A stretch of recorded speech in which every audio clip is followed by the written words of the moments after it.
ಒಳಗೇನೆ ಒಂದು 10 ತಿಂಗಳ ಹಿಂದೆನೆ ಬೆಂಗಳೂರು ಮೆಟ್ರೋ ದರವನ್ನ ಸುಮಾರು 71% ಜಾಸ್ತಿ ಮಾಡಿ ಇಡೀ ದೇಶದಲ್ಲೇನೆ ಕಾಸ್ಟ್ಲಿಯೆಸ್ಟ್ ಮೆಟ್ರೋ ಅಂತಂದ್ರೆ ಅದು ಬೆಂಗಳೂರು ಮೆಟ್ರೋ ಅನ್ನುವಂತ ಕುಖ್ಯಾತಿ ಆಗೋ ರೀತಿ ಬಿಎಂಆರ್ಸಿಯಲ್ಲೂ ಮತ್ತೆ ರಾಜ್ಯ ಸರ್ಕಾರ ಇದನ್ನ ಮಾಡಿತ್ತು. ಆಗಿಂದ ಪಾರ್ಲಿಮೆಂಟ್ನ ಹೊರಗಡೆ ಮಂತ್ರಿಗಳನ್ನ ಭೇಟಿ ಮಾಡಿ ರಾಜ್ಯದಲ್ಲಿ ಕೇಂದ್ರದಲ್ಲಿ ಇದನ್ನ ಕಡಿಮೆ ಮಾಡಬೇಕು ಅನ್ನುವಂತ ಹೋರಾಟ ಮಾಡಿದೆ.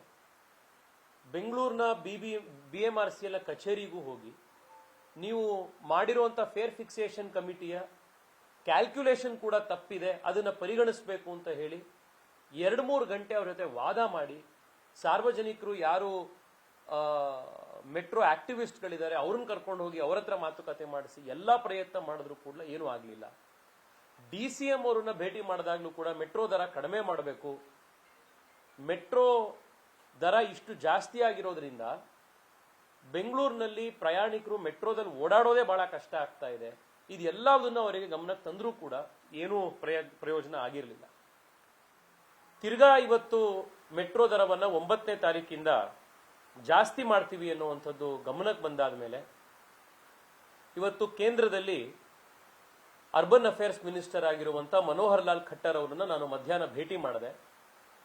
ಸುಮಾರು 20 ನಿಮಿಷಗಳ ಕಾಲ ವಿಸ್ತಾರವಾಗಿ ಬೆಂಗಳೂರಿನಲ್ಲಿ ಮೆಟ್ರೋ ಬಿಎಂಆರ್ಸಿಎಲ್ ಮಾಡಿರುವಂತಹ ಅನ್ಯಾಯದ ಬಗ್ಗೆ ಅವರಿಗೆ ಪುನಃ ಬಹಳ ವಿಸ್ತಾರವಾಗಿ ಅವರಿಗೆ ತಿಳಿಸಿದೆ. ಯಾವ ರೀತಿ ಕ್ಯಾಲ್ಕುಲೇಷನ್ ಮಾಡಬೇಕಾದಾಗ ಮ್ಯಾಥಮೆಟಿಕಲ್ ಎರರ್ಗಳನ್ನು ಮಾಡಿದ್ದಾರೆ, ಅದರಿಂದಾಗಿ ಯಾವ ರೀತಿ ಇವತ್ತು ಪ್ರಯಾಣಿಕರ ಮೇಲೆ ಸಮಸ್ಯೆ ಆಗ್ತಾ ಇದೆ ಅನ್ನೋದನ್ನು ಕೂಡ ಗಮನಕ್ಕೆ ತಗೊಂಡು ಬಂತು. ದೇಶದಲ್ಲೇ ಅತಿ ಹೆಚ್ಚು ದರ ಇರುವಂತಹ ಮೆಟ್ರೋ ಬೆಂಗಳೂರು ಮೆಟ್ರೋ ಆಗಿದೆ ಅನ್ನೋದನ್ನ ಅವ್ರ ಗಮನಕ್ಕೆ ಮತ್ತೆ ತಂತು. ಈ 9ನೇ ತಾರೀಕಿಂದ ಪ್ರಪೋಸ್ ಆಗಿರುವಂತಹ ಮೆಟ್ರೋ ಹೈಕು ಯಾವ ಕಾರಣಕ್ಕೂ ಜಾರಿಗೆ ಬರಬಾರದು. ನಾವು ರಾಜ್ಯ ಕೇಂದ್ರ ಇದನ್ನ ಫೇರ್ ಫಿಕ್ಸೇಷನ್ ಕಮಿಟಿಯವರು ಮಾಡಿದ್ರು ಮತ್ತೊಂದು ಮಾಡಿದ್ರು ಅನ್ನುವಂಥ ಟೆಕ್ನಿಕಲ್ ಆರ್ಗ್ಯುಮೆಂಟ್ಗಳಲ್ಲಿ ನಾವು ಸಿಕ್ಕಾಕೊಳ್ಳೋದಲ್ಲೇ ಜನಕ್ಕೆ ಅದರಿಂದ ಉಪಯೋಗ ಆಗುವಂಥದ್ದಾಗಬೇಕು ಅನ್ನುವಂಥದ್ದು ನಾನು ಅವರಿಗೆ ಆಗ್ರಹ ಮಾಡಿದ್ದೀನಿ.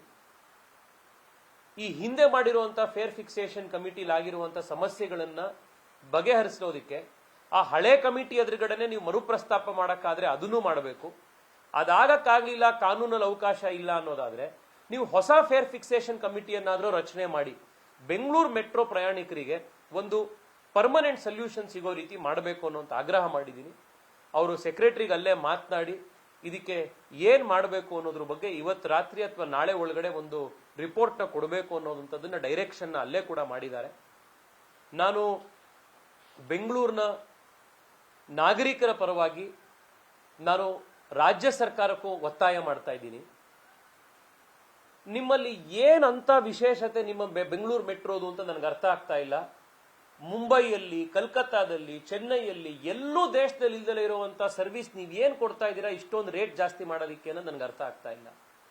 ಪ್ರತಿ ಸತಿ ನಾವು ಮೆಟ್ರೋ ದರ ಕಡಿಮೆ ಮಾಡಿ ಅಂತ ಕೇಳಿದ್ರೆ ಇಲ್ಲ ನೀವು ಕೇಂದ್ರ ಸರ್ಕಾರನ ಹೋಗಿ ಕೇಳಿ ಅಂತ ಹೇಳ್ತೀರಾ ಅವ್ರು ಮಾಡಿದ್ದು ಅಂತ.